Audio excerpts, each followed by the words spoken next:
Hey everybody, I'm Pierre Piscitelli. Today's video is actually going to be a part 2 for my Don't Stop Believin' lesson, which I posted earlier this year. So a lot of you guys have been asking for the second part of the song. Of course, in that original lesson, which I will link above and in the description, I taught the main piano riff, which goes like this. Right? We all know that part. But there is a second part to the song, which goes like this.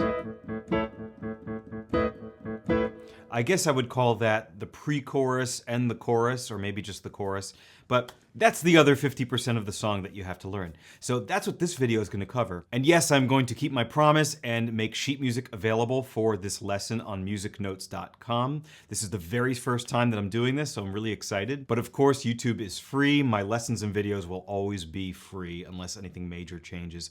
So there's no obligation to purchase anything. Feel free to just watch the lesson and enjoy. The original Don't Stop Believin' lesson that I posted covered this part.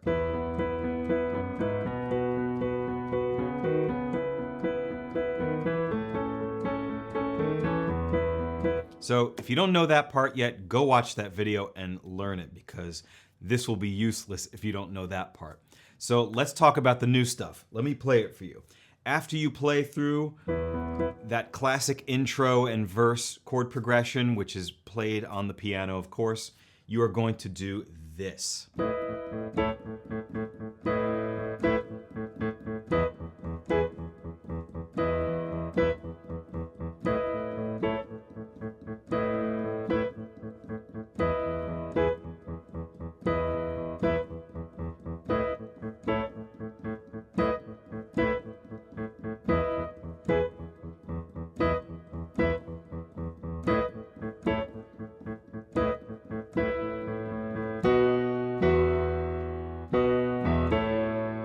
And that's really all you need in order to get the whole song under your fingers. This is the missing component. I'm gonna call this new section the chorus. In the sheet music, it's labeled with a letter B on the second page, so it's pretty hard to miss. We'll start with the left hand, which is the easiest part. Of course, you're just playing eighth notes. There are 8 eighth notes in a bar. So we're gonna play 2 bars of A, which means 16 eighth notes. So that looks like this.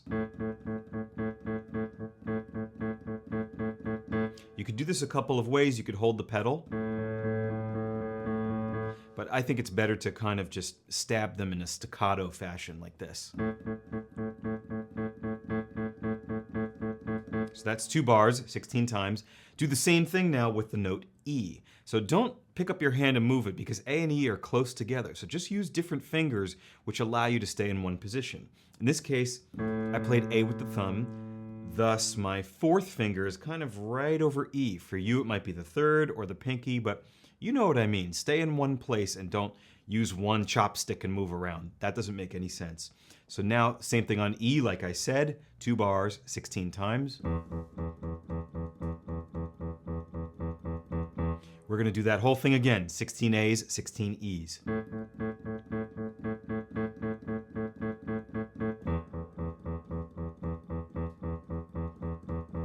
And you guessed it, we're gonna do that progression a 3rd time.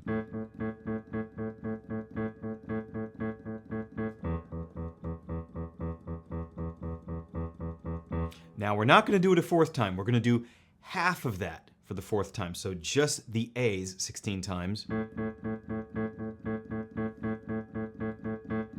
But now we're not gonna do 16 E's, we're gonna do something simpler instead. We're gonna play B, E, like this. And the rhythm is very specific. It's a dotted quarter note, which is a beat and a half. So if we made it even, for instance, like 2 half notes, it would be this.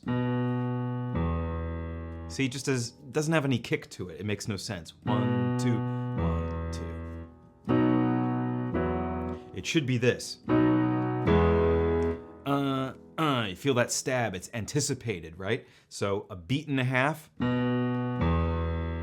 B, E. And then after that, you'll go B, E, A with that exact rhythm, B, E, A. And that looks like this.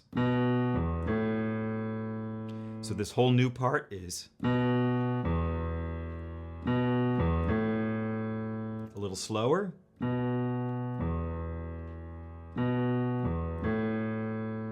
And that's your left hand. Let me put it all together without talking.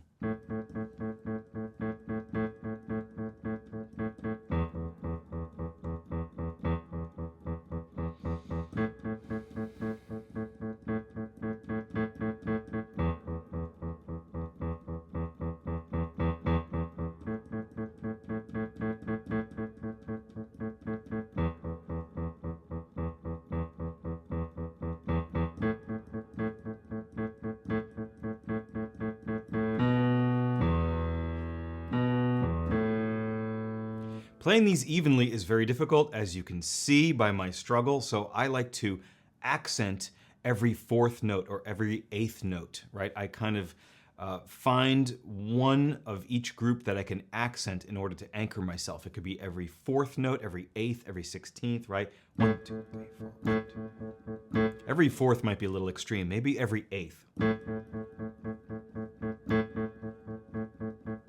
Right? If you just kind of punch the first one in every bar, it anchors you a little bit. So think about that when you're trying to play these. Now for the right hand, which is just a little more complicated but repetitive, you're going to play E, B, D sharp. So you have to stretch a bit. Nice chord.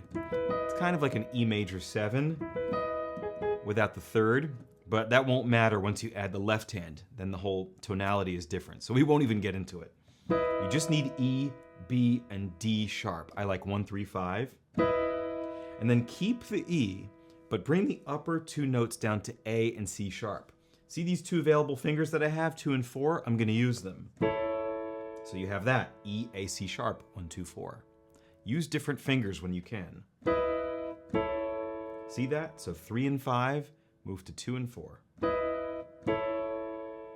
So that's your first measure. Then start with the same chord, E, B, D sharp for the second bar, but all you have to do now is let the pinky go up a half step, and you get E, B, E. So the two bars are, again, just like that. Now the third bar starts with the same thing, E, B, D sharp, but then it goes to a plain E major triad, E, G sharp, B. And then for the fourth bar, it's identical to the second bar. I'll refresh your memory. Starts the same, of course, E, B, D sharp. And then pinky up a half step to E, so you get E, B, E. All four bars are, again,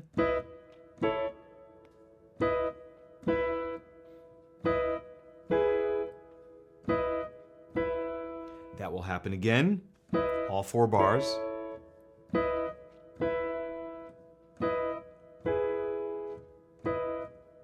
That's 2 times through the cycle. We're going to do a third time.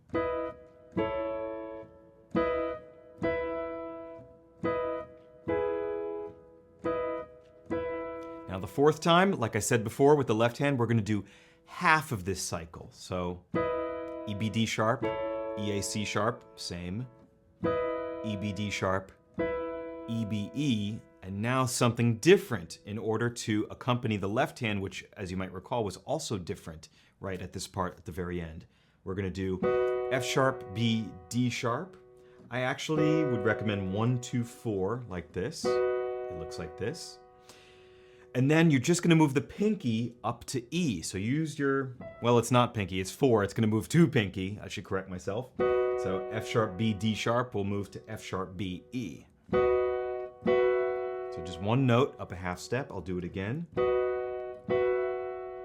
Now go back to the first chord, F sharp, B, D sharp. Play the pinky alone on the E, and then E, A, C sharp. Again. So both bars at the very end. That's how it ends. With the left hand,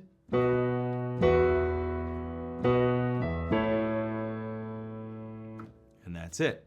I'm going to put them together again, even though I did it earlier in the video. Why not? Let me just play through them slowly.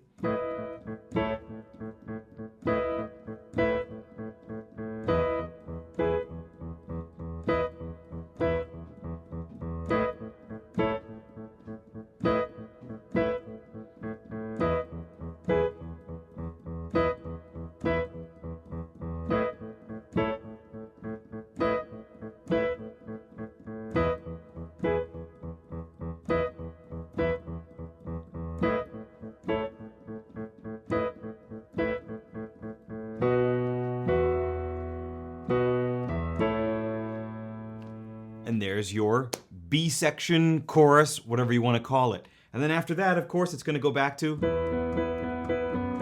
which you learned in my earlier video. And then, right, that same part will accompany another verse. You'll do this B section I just taught you again. There's a guitar solo, which goes over. right? And then there's a whole outro where they go, don't stop believing. That's over the same thing. So see what I mean? This is not one of those songs that has an intro, a verse, a bridge, a pre-chorus, all kinds of different sections that vary. It's just 2 different sections. So if you were able to do what I taught you in the last video and this video, you have the song. So congratulations. Thanks for sticking around to the end. I really hope you guys enjoyed this lesson. Don't forget to watch the earlier video from January, which I will link in the description so that you have the complete lesson in both parts for this song. I really appreciate you guys watching. Don't forget to give me a thumbs up. Don't forget to subscribe if you're not already, and I'll see you all in the next one.